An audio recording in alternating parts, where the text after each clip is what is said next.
During my brother's wedding, the screen branded me infertile, divorced, useless, school dropout. Million views.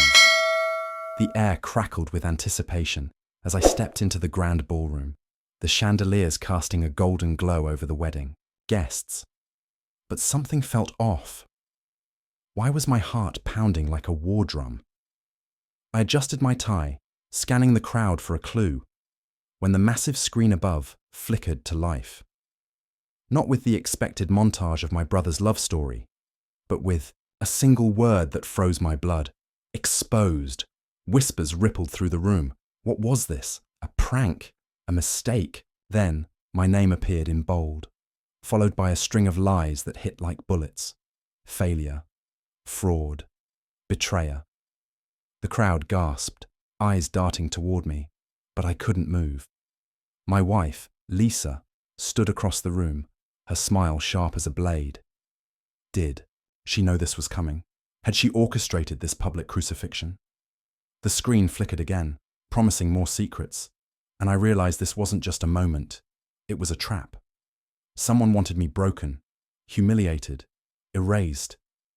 But who?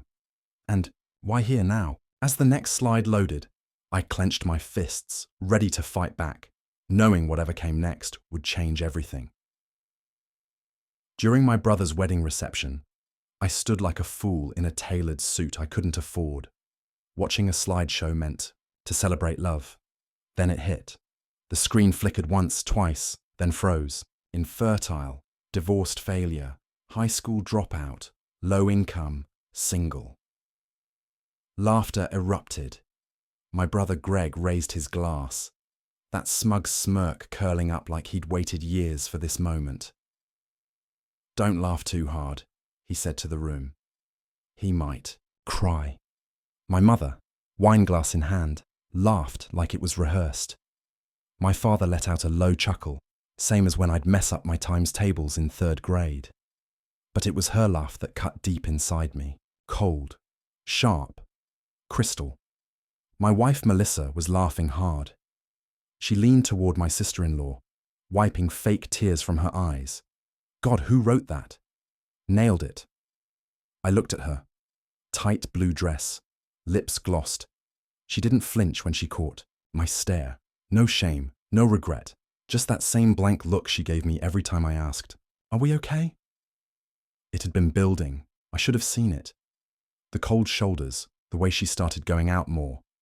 Girls' nights, she called them, though they ended at 2 a.m. with cologne stains on her shirt. I didn't recognize the locked phone, the way she started calling me pal instead of love. But this wasn't just betrayal, it was public execution.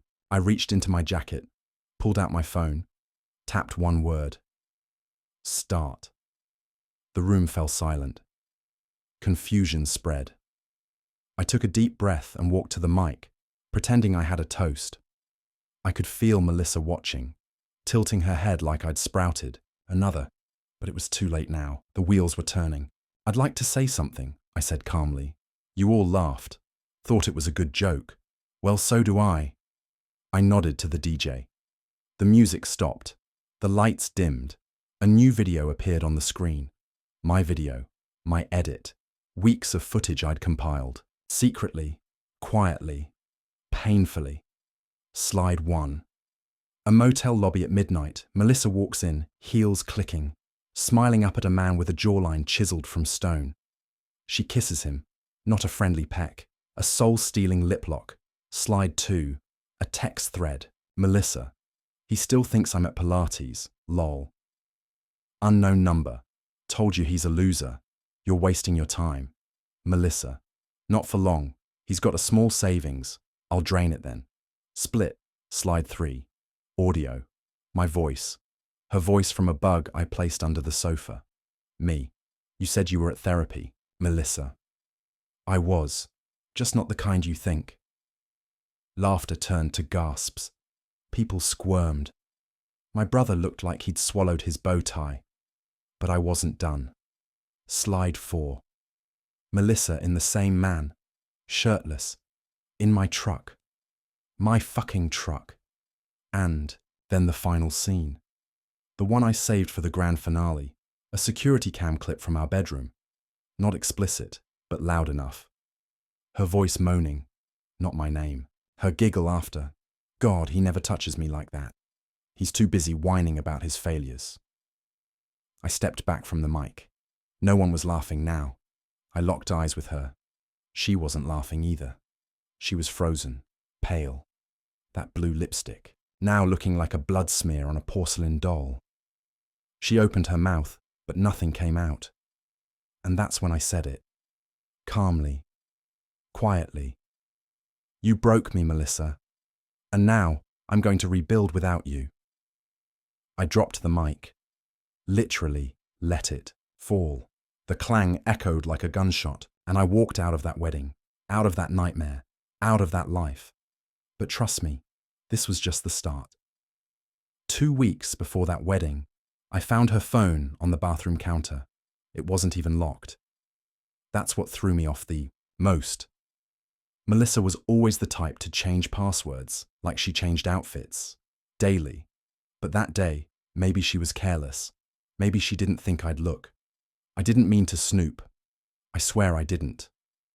But when I saw a notification pop up from Ethan, Jim, something felt wrong. She never mentioned a trainer named Ethan, and I'd never seen her hit the gym. So I opened it. The first message was simple. Same time tonight. I scrolled. My hands started shaking.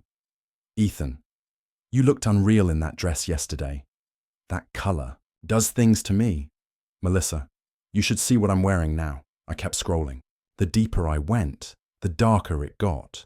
Pictures, audio clips, even a meme about husbands who don't satisfy. Sent by her, laughed at by him. I didn't smash the phone. I didn't yell.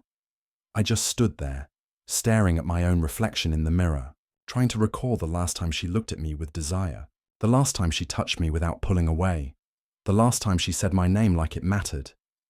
It was all fake. The I love you texts, the cuddles on the sofa during movie nights, the soft kisses before work, every damn thing. That night, I didn't confront her. No, I needed more. I needed proof. So I did something I never thought I'd do. I followed her. She told me she was grabbing drinks with her friend Nicole, even kissed my cheek before walking out in heels I hadn't seen before. But I was already waiting in the truck, 10 minutes ahead of her, parked across the street from our condo. She didn't go to the bar she mentioned. She didn't meet Nicole. She drove straight to an apartment on the edge of town. I waited 15 minutes, then knocked on the neighbor's door, pretending I was looking for a lost cat. The neighbor, a kind older woman, told me everything. Oh, the lady in the blue car. She comes here all the time, usually Wednesday nights. She's seeing the guy in 3C, tall, dark hair, kind of cocky looking. I nodded, smiled, thanked her, and walked away before I threw up in the shrubs. Back home, I didn't sleep. I lay on the sofa, eyes open, staring at the ceiling fans spinning like my thoughts. Why? That question haunted me the most. Why? Why pretend? Why keep me in the dark when she could have just ended it? The next morning, she walked in humming, tossed her keys on the counter like nothing happened, walked past me on the sofa, and said, "You're up early." "Nothing," I said. Just watched her walk into the kitchen, pour herself some apple juice like she wasn't shattering my entire world sip by sip. That's when I started the plan. I bought tiny cameras, hid them behind photo frames, inside the smoke alarm, in the damn air vent. I installed an audio recorder under the sofa and synced her phone to an old tablet without her knowing, and day by day I gathered proof. Hours of proof. At night, I watched her sleep and wondered who she was dreaming about. In the morning, I smiled like nothing was wrong. I kissed her goodbye, knowing she'd meet him that afternoon. Every lie she told, I let it happen. Let it stack up. Let her hang herself with her own words. One day, she left her laptop open. That's when I found her email. She'd been emailing a lawyer, my lawyer. the same one who helped my cousin through his divorce. Can we proceed without him knowing? She wrote, I want to secure the condo and savings before he figures it out. She was going to take everything, my name, my dignity, my home, and leave me with nothing. No, I wasn't going to let her walk away clean. So I waited patiently until the biggest stage I could find, my brother's wedding, where she'd feel safe, comfortable, arrogant.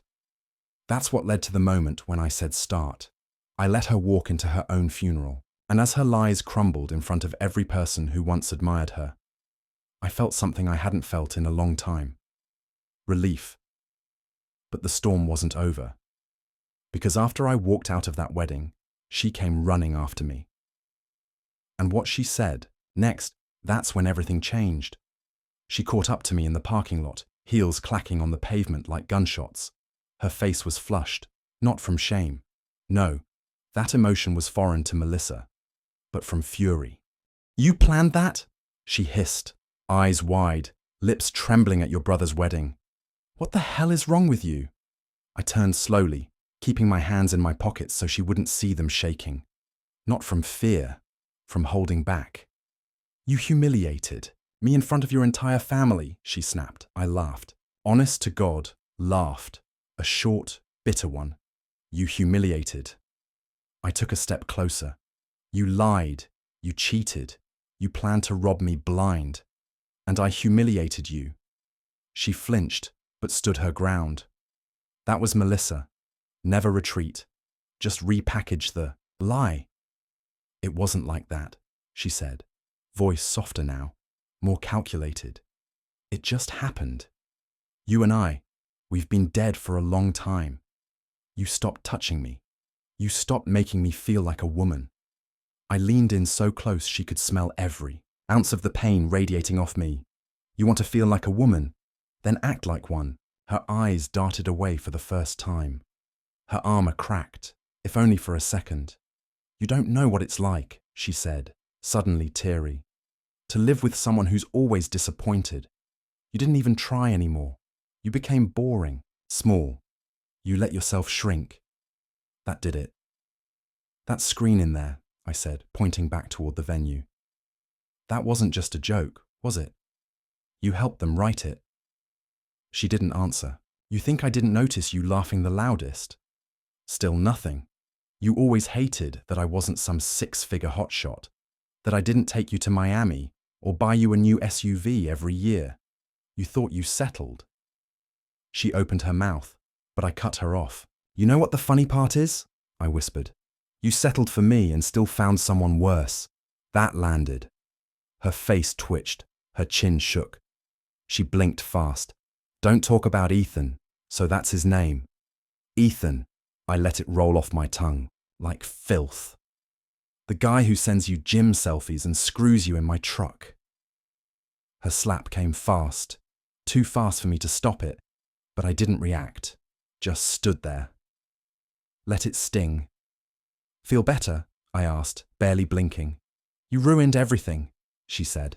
Everything was fine until you decided to play detective. No, I replied. Everything was fake. There's a difference. She looked around. Guests were still inside, unaware the real drama had spilled into the parking lot. Her mascara was smudged, her lipstick faded. For the first time since we met, Melissa looked like she didn't know how this story ended. I'll make sure you regret this, she spat.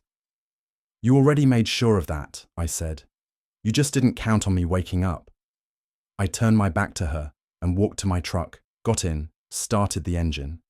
She stood there, arms wrapped around herself, suddenly smaller than she'd ever seemed before.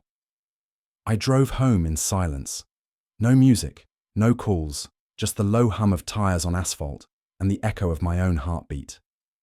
The condo was dark. Our condo, the place we swore we'd grow old in. Now it just felt like a crime scene. I walked in, sat on the edge of the sofa, and let the quiet swallow me. That's when the messages started. Melissa, you don't understand. He's not who you think he is. Melissa, he's dangerous. I needed protection. Melissa, please talk to me.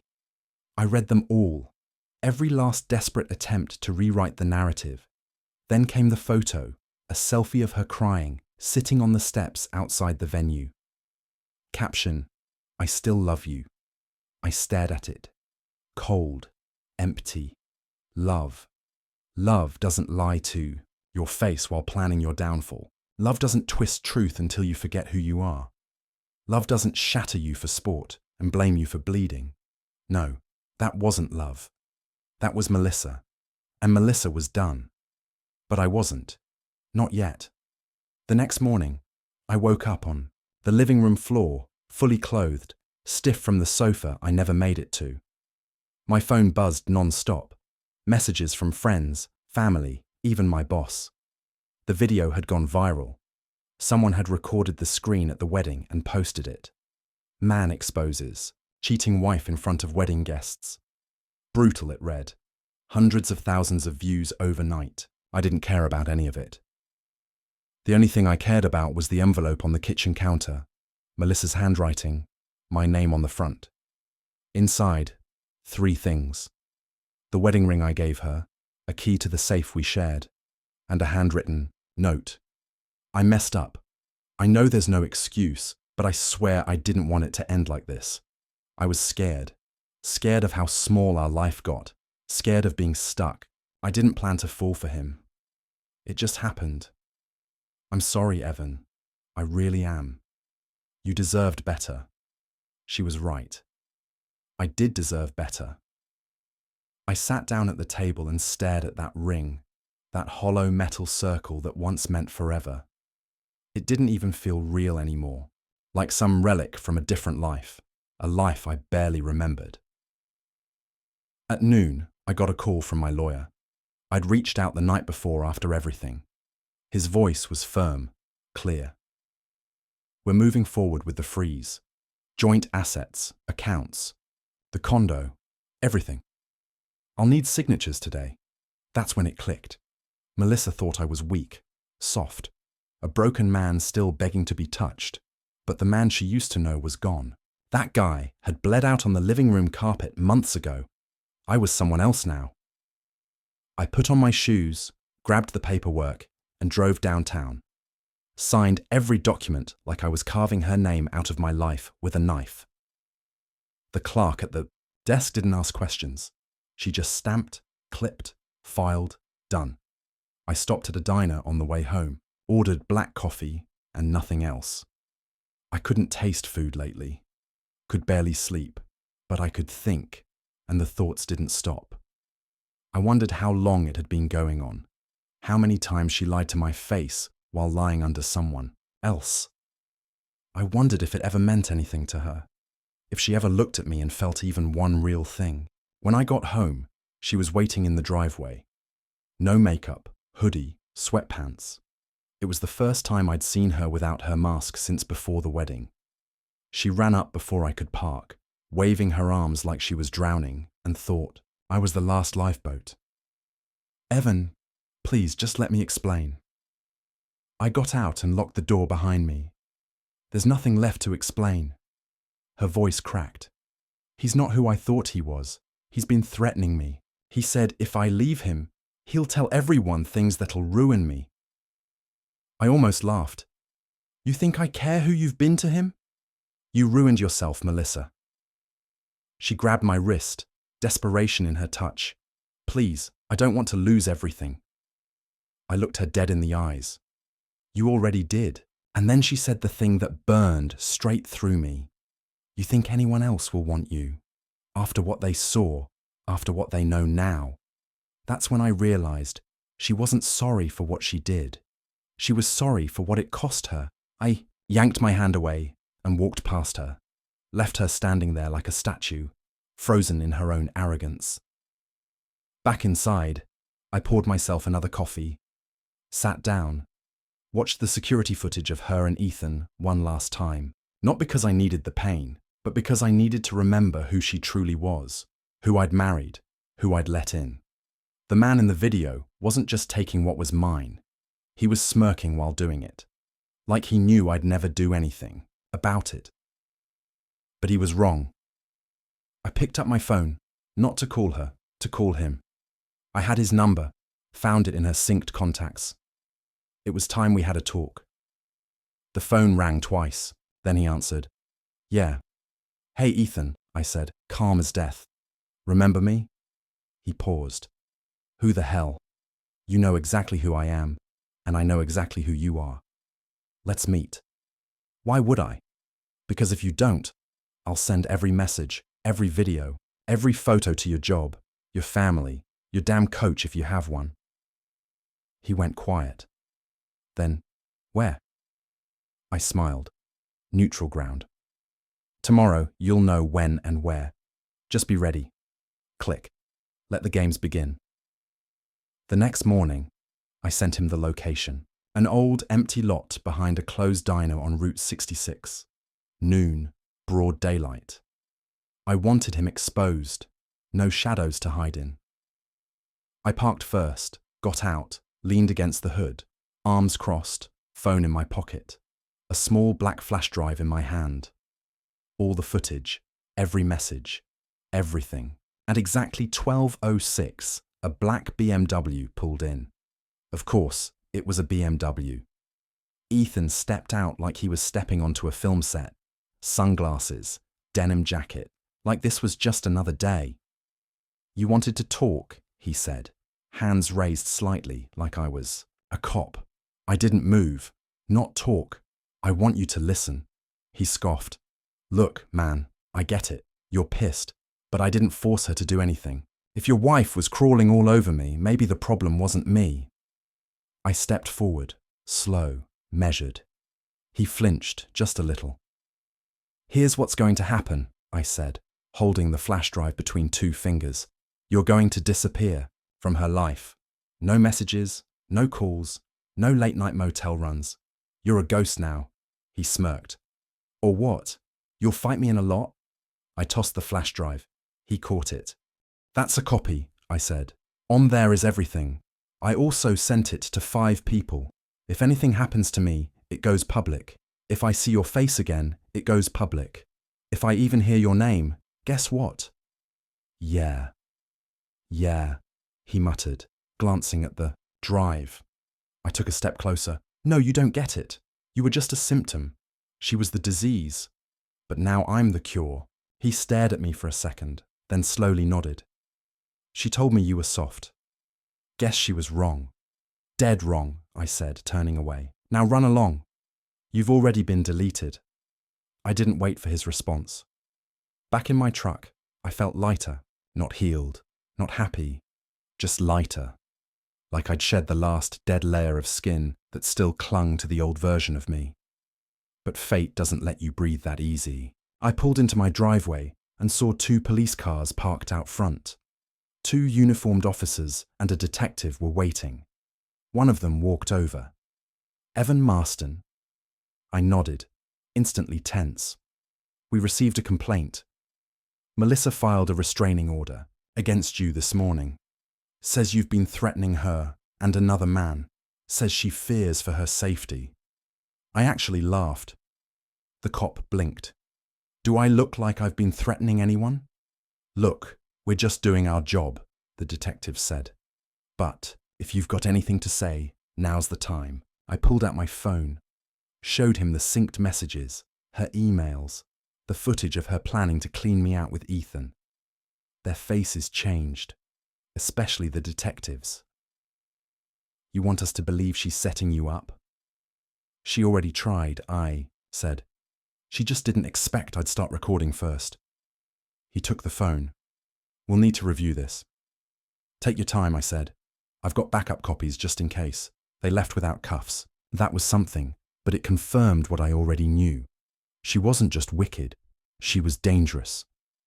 Later that night, she texted again. Melissa, you've made this worse than it needed to be. Now everyone hates me. Even my mother won't return. My calls, Melissa. You think you won? You didn't. You just nuked both our lives. Melissa, I hope you rot in that empty condo. She was wrong. The condo wasn't empty. It was peaceful, quiet, real.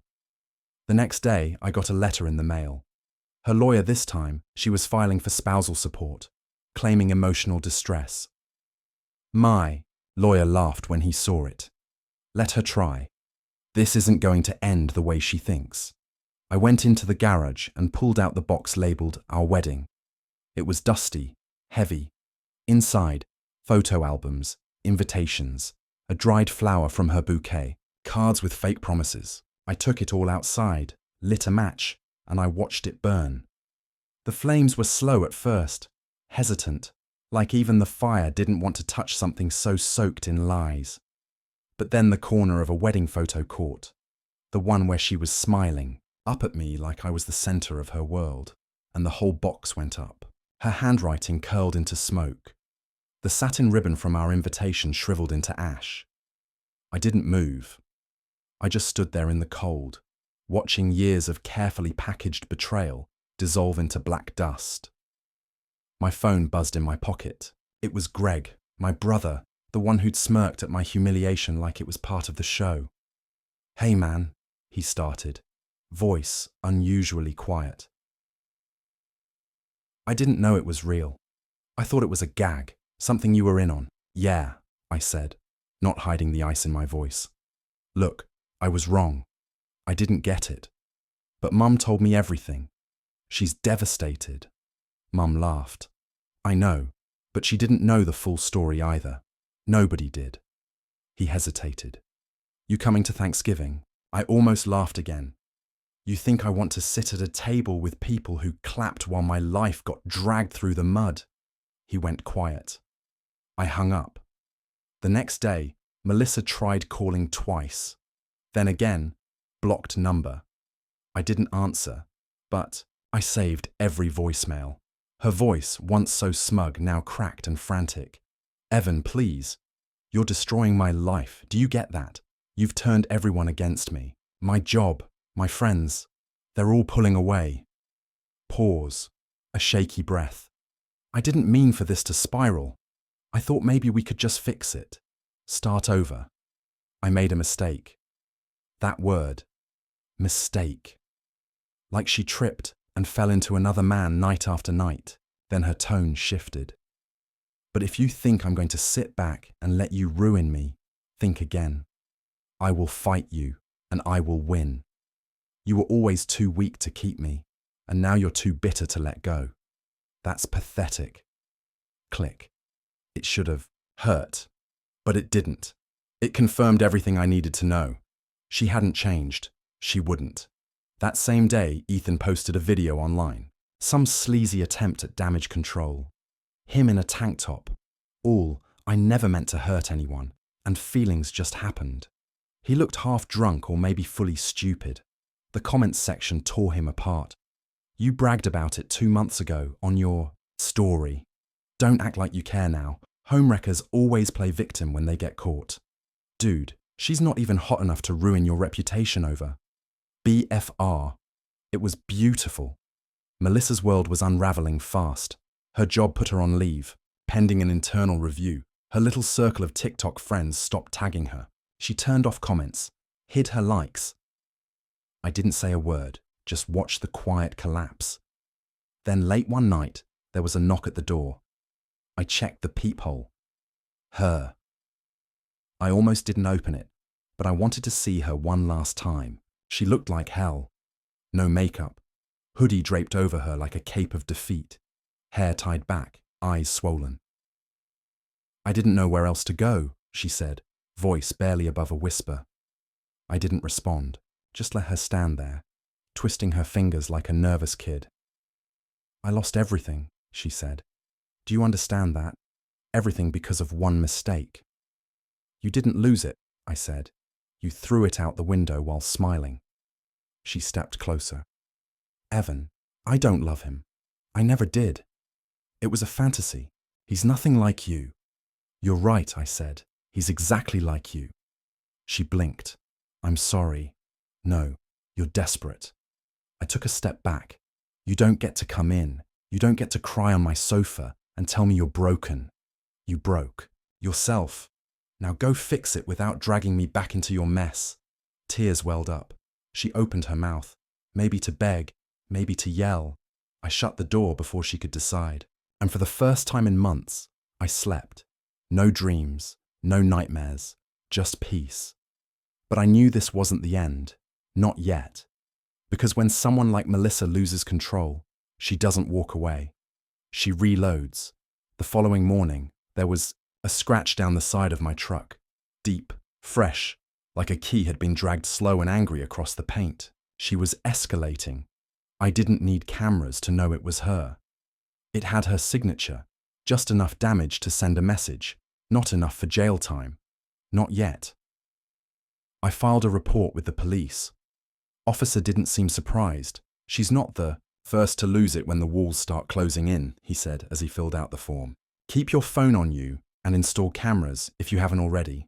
Too late, I thought. Already ahead of you. After he left, I checked the footage. Sure enough, 2:13 a.m. Hoodie, hair tied back, sneakers. Even from behind, I could tell it was Melissa.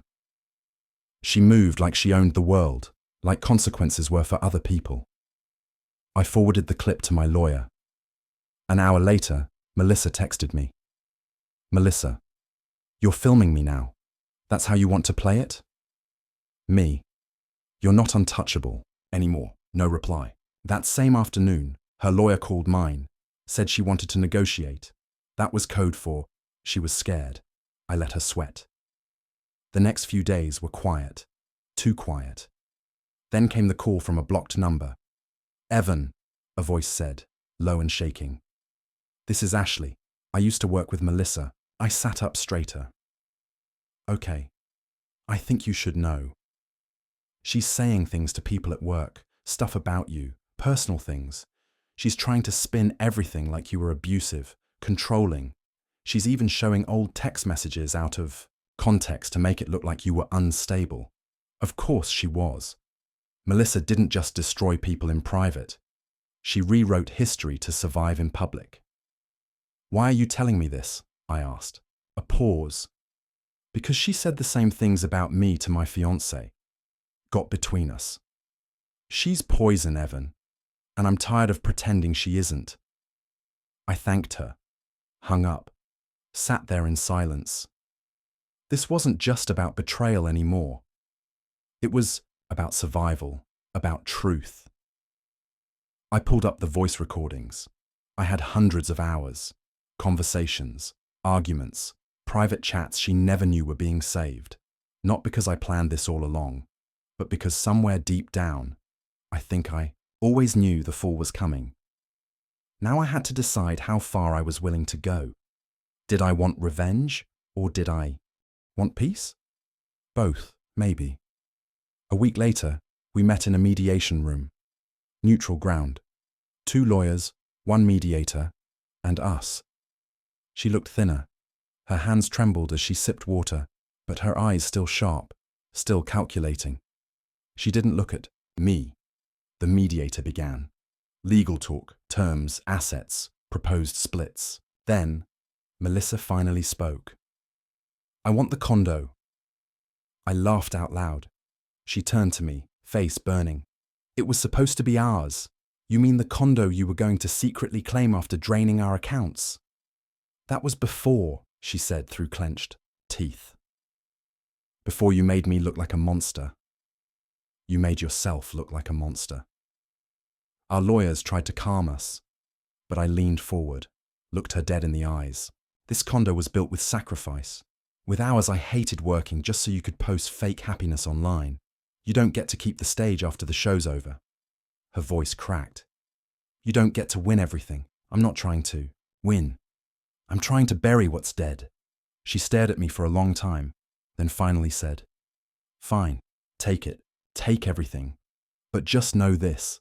Someday someone's going to leave you again, and you'll remember me. You'll always remember me.